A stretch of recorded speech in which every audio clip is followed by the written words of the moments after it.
Alors comment garder ton focus, ta positivité, ta confiance, même dans des périodes difficiles?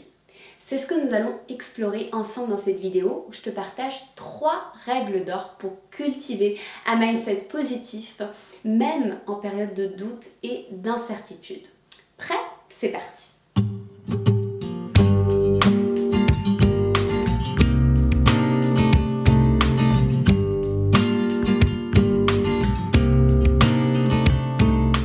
Hey, je suis Kenza Paché de kenzapaché.com, psychologue spécialisée dans les relations interpersonnelles, dans l'amour et l'hypersensibilité, et tu es au bon endroit si tu veux apprendre à t'épanouir dans ta vie et dans tes relations en tant que personne intuitive et hypersensible.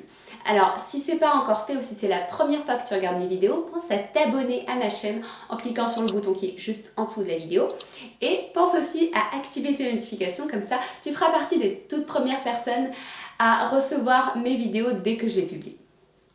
Alors, avant toute chose, j'ai une annonce importante à te faire.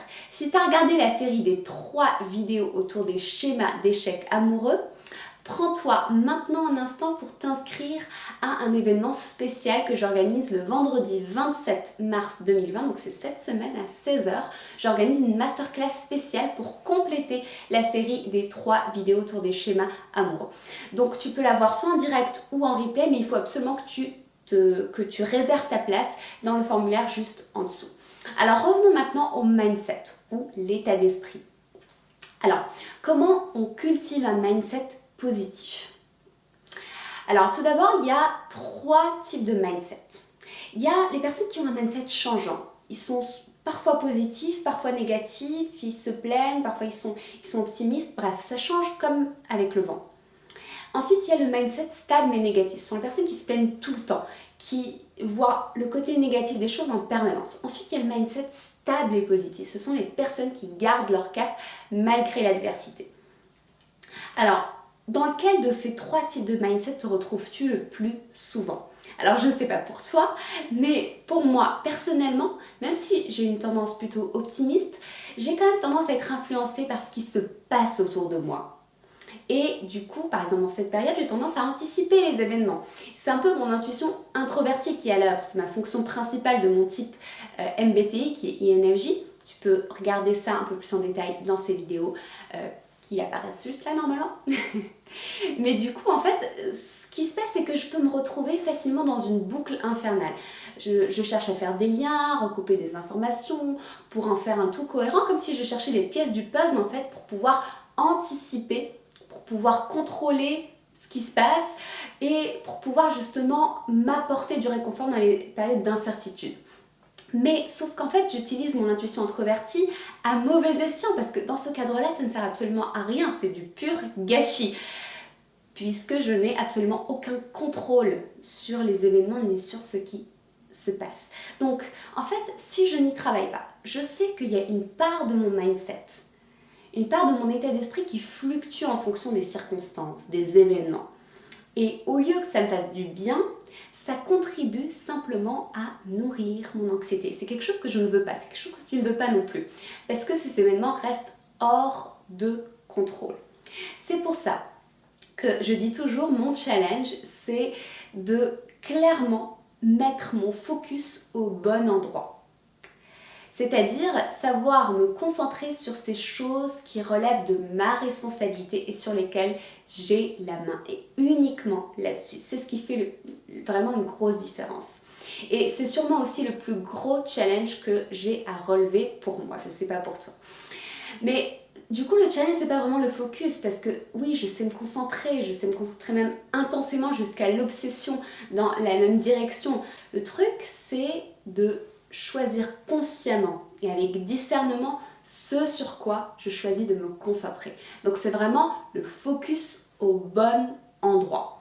C'est la première règle d'or pour cultiver un mindset positif en période de doute et d'incertitude, parce que c'est ce qui te donne l'impression justement d'être en maîtrise de ta vie. Le focus au bon endroit.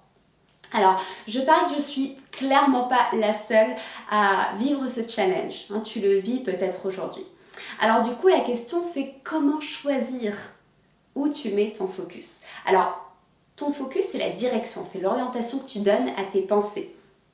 C'est un peu la matière première que tu apportes à ton esprit. Donc tu lui apportes cette matière et puis après, lui, il travaille avec. Donc l'idée là-dedans, c'est que si on ne donne pas une direction consciente à notre esprit, eh bien en fait, notre esprit est déjà programmé pour s'occuper des urgences, des trucs vitaux.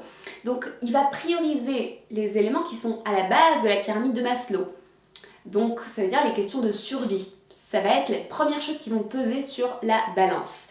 Et ça explique pourquoi dans ces temps de crise comme ce qu'on vit aujourd'hui, on devient accro aux actualités, aux news, etc.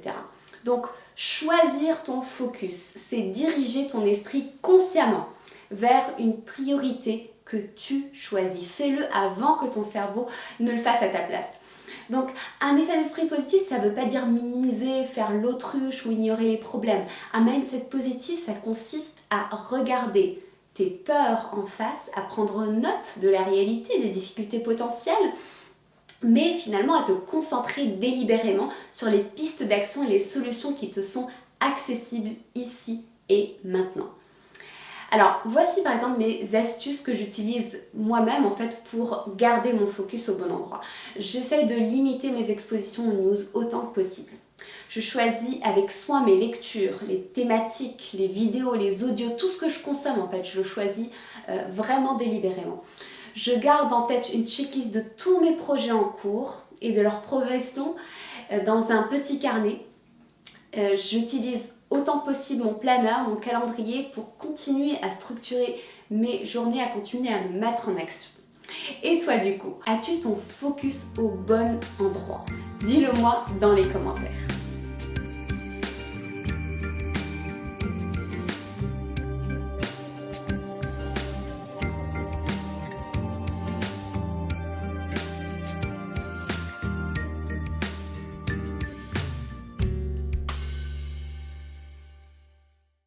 Alors la deuxième règle d'or du mindset positif, c'est de te reconnecter à ton sens, à ton pourquoi. Alors une des choses personnellement qui m'apaise durant ces périodes d'incertitude, c'est de me tourner vers des personnes ressources. C'est pour ça aussi que je suis là, que je continue à montrer, que je continue à me challenger, à créer du contenu, etc. Parce que je sais à quel point c'est important d'avoir des personnes ressources et je joue probablement, je l'espère, ce rôle de personne ressource pour un certain nombre d'entre vous. Donc une personne ressource, c'est le genre de personne qui constitue un pilier, une inspiration. C'est les personnes vers qui on se tourne en fait dans les moments où on a besoin de soutien. Alors Viktor Frankl fait partie de cette liste pour moi. Alors c'était l'année dernière en février 2019 où j'ai découvert la philosophie de ce neuropsychiatre qui est le père de la logothérapie, c'est-à-dire la thérapie existentielle. Alors, on avait visité son musée, le musée qui était fait à sa mémoire à Vienne. C'était à l'occasion du week-end de formation des Happy Love Coach. Donc, ce sont les 5 personnes qui font partie de mon équipe et que j'ai formées à mes méthodes de coaching. Et donc, parmi elles, il y a Hélène. Hélène qui du coup habite à Vienne et qui nous a accueillis dans sa ville. Elle nous a proposé une balade au musée de Viktor Frankl. C'était une excellente idée. C'était l'un des musées qui m'a le plus marqué. J'aurais pu y passer des journées entières à dévorer le contenu tellement j'ai adoré cette visite. Alors du coup, Viktor Frankl, si tu ne le connais pas, en fait c'est un homme dont l'histoire est extrêmement touchante et inspirante. Il a survécu au camp de concentration, il a développé les contours de sa théorie de thérapie par le sang, de thérapie existentialiste, dans des moments extrêmement éprouvants, dans un contexte de grosse crise humaine, dans une période de dépression économique, etc. Alors en 1944, il a été envoyé à Auschwitz. Et il a observé justement que durant les périodes de crise humaine où l'humain est dans une incertitude totale, où il côtoie le danger de mort à chaque instant, il a observé avec étonnement qu'en fait les plus costauds, les plus robustes, qui étaient tout le temps dans l'action, les plus forts, etc., mais en fait c'était les premiers à succomber et à disparaître, alors que les plus faibles résistaient beaucoup plus longtemps. D'ailleurs, il dit dans son livre, face à l'absurde, les plus fragiles avaient développé une vie intérieure qui leur laissait une place pour garder l'espoir et questionner le sens. Ça veut dire quoi? Ça veut dire qu'en fait, ce qui faisait tenir certaines personnes plus que d'autres, c'est le sens qu'ils donnent à leur vie. Autrement dit, ce qui les faisait tenir, ce n'était pas la force physique, ce n'était pas la robustesse, ce n'était pas forcément l'absence de maladie, ce n'est pas non plus l'action, mais c'est la contemplation intérieure, la vie intérieure et le sens qu'ils dégageaient de cette exploration de leur vie à l'intérieur d'eux-mêmes. Parce que, quelles que soient les circonstances extérieures, tu es toujours en sécurité à l'intérieur de toi-même. C'est-à-dire que tu as toujours le choix. Tu as toujours le choix de comment tu réagis aux événements. Tu as toujours le choix de te réfugier dans ton fort intérieur et d'y trouver de l'espoir et du sens. C'est ça la clé. Il dit aussi, tu peux tout me prendre, mais tu ne peux pas me retirer ma liberté de réagir à ce que je subis. Et personnellement, je trouve cette citation vraiment extraordinaire. Et je trouve dans la pensée de Viktor Frankl quelque chose d'extrêmement ressourçant et d'inspirant. Je ne sais pas toi. En tout cas, dis-le moi dans les commentaires, qu'est-ce que tu en penses.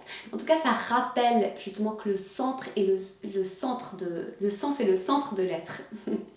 Et ce sens-là, en fait, tu le trouves en toi. C'est toi qui décides du sens de ton existence pour toi-même.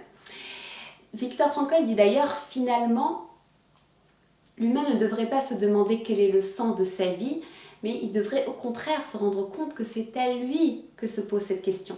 C'est à nous en fait de déterminer quel est le sens de notre existence. En résumé, la vie interroge chaque homme et chaque homme ne peut répondre à la vie qu'en répondant de sa vie à la vie. On ne peut répondre qu'en se montrant responsable. Donc, la deuxième règle d'or pour garder un mindset positif, c'est de se reconnecter à son monde intérieur, de redécouvrir ce qui te fait réellement vibrer. C'est quoi ton pourquoi? Quel sens choisis-tu pour ton existence? C'est une question centrale. Alors, ce sens, ça peut être un amour, ça peut être une famille, ça peut être un projet qui te tient à cœur, ça peut être un rêve à accomplir, ça peut être une direction, une contribution à apporter, ça peut être la foi en plus grand que soi, et ainsi de suite. Alors, ce que je te propose, c'est pose-toi un instant au calme avec toi-même et demande-toi, et note-le par écrit, la réponse qui te vient, quel sens ai-je choisi pour mon existence?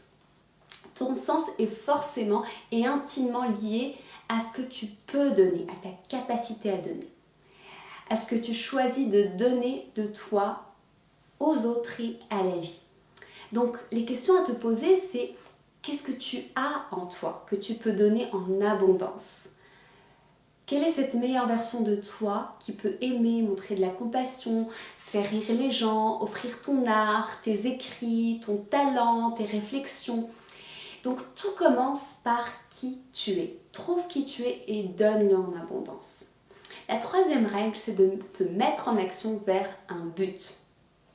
Alors Nietzsche disait, celui qui a un pourquoi qui le fait vivre peut vivre avec n'importe quel comment. Et je trouve ça aussi extrêmement inspirant. Je t'invite à prendre un moment pour te laisser toi aussi t'imprégner de cette phrase. Parce que jusqu'ici, on a vu 3 étapes. La première étape, c'est ton focus au bon endroit. La deuxième, c'est retrouver ton sens. Et la troisième, c'est te mettre en action et sortir de ta tête pour mettre en place des actions vers l'accomplissement de ta contribution unique au monde. C'est-à-dire mettre en action ton pourquoi. Et cette troisième clé est essentielle et elle consiste à tenir et rester positif et d'avancer en regardant l'horizon, en regardant toujours droit devant. Si tu regardes ici et maintenant, tu auras le vertige, tu vas flancher, tu vas tomber. Donc concentre-toi sur ta vision, sur ton sens et traduis-le tout de suite en action. Plus tu vas avancer, moins tu vas perdre pied. Si c'est pas parfait, tant pis. Okay, on peut trébucher, tomber, mais ce qu'on retiendra au final, c'est que malgré tout, tu auras avancé. C'est ça le plus important. Donc fais avec les moyens dont tu disposes, à ton rythme, mais surtout continue de pédaler, continue d'avancer et fais ce que tu peux dès maintenant pour avancer dans la direction que tu souhaites pour toi, dans ce qui te met en joie. Je vais finir sur une citation de Viktor Frankl. Ce que vous avez vécu dans la souffrance est un destin immuable. mais ça n'a pas de pouvoir ultime sur vous. L'amour est plus fort. Et ce que vous en faites maintenant façonne votre personnalité. Et ça ne dépend que de vous. Alors voici maintenant quelques pistes pour te mettre en action dès aujourd'hui. Continue à écrire et pose-toi la question, qu'est-ce que tu es capable de donner ici et maintenant? C'est quoi la première petite action que tu peux mettre en place? Alors par exemple, utilise ton imagination, tes capacités créatives, ton sens philosophique pour théoriser, créer, écrire, imaginer, écrire des nouvelles histoires, faire des peintures, des sculptures, essayer de nouvelles recettes de cuisine, peu importe. Mais ça revient à retrouver ton âme d'enfant et à te reconnecter à cette étincelle au fond de toi. Tu peux choisir d'imaginer, de fasciner ton monde comme bon te semble. Et c'est à partir de là que tu vas te sentir capable de rayonner et d'apporter ta contribution aux personnes les plus proches de toi et puis au monde entier. Voilà, nous arrivons à la fin de cette vidéo. J'espère que tu l'as appréciée, j'espère que ça t'a apporté de l'inspiration et de l'espoir. Alors maintenant, si tu ressens le besoin dans cette période de prendre le temps de te recentrer sur toi, de faire un travail approfondi autour de tes relations, de l'amour, travailler sur tes schémas, je t'invite à découvrir ma nouvelle formule pour accéder à mon parcours pour se frayer un chemin vers l'amour.